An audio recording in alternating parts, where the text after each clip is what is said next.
आजादी का Amrit Mahotsav.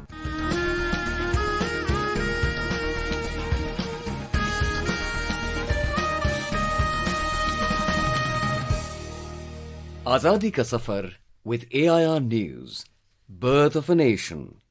India's glorious freedom struggle is one of the greatest struggles the modern world has ever witnessed. AIR News brings you a glimpse of the struggle every day.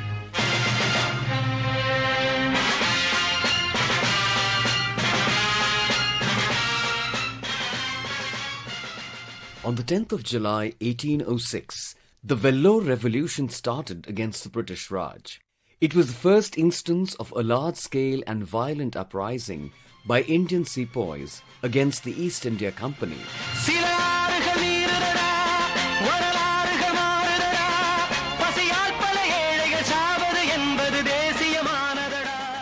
After Tipu Sultan was killed on May the 4th, 1799, during the siege of Srirangapatnam, the British troops took over the kingdom of Mysore.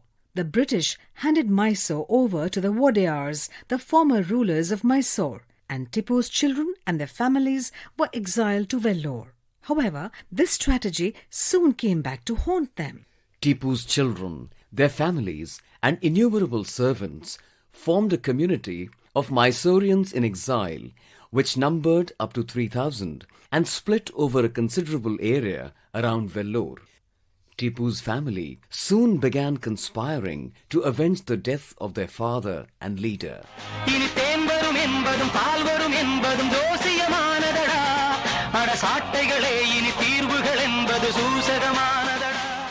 On November the 14th, 1805, 6 years after the bloody battle at Srirangapatnam, an order was issued by J.F. Craddock, Commander-in-Chief of the British troops, detailing the new military dress code. According to the order, the sepoys had to dress in a uniform and shave their facial hair, and were forced to wear a leather turban that had a cockade made from a cow hide.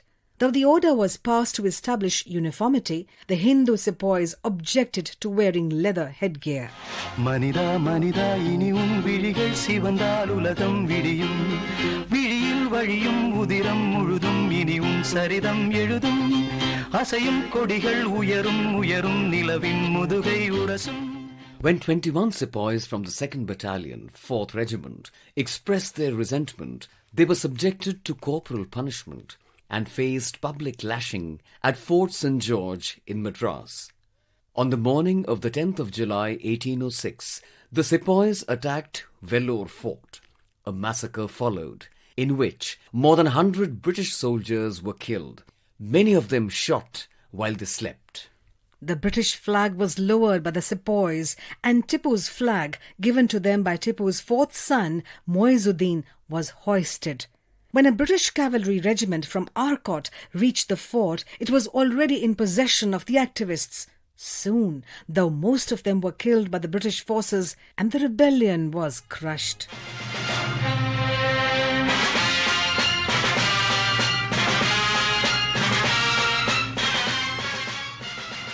Though the Vellore Mutiny is often overshadowed by the events of 1857, its effects were felt in Britain. The officers deployed at the fort were questioned about their intentions of introducing the changes that resulted in the uprising.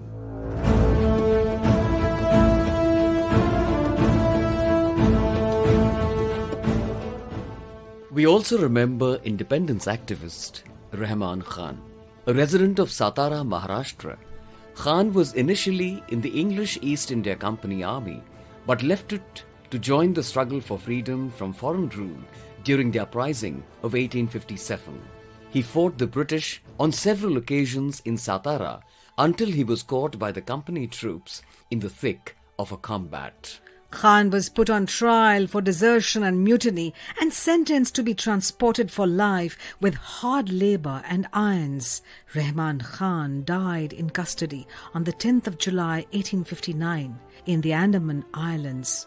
AIR News salutes the brave son of the soil.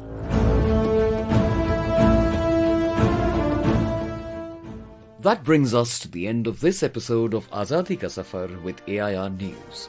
See you in the next episode tomorrow.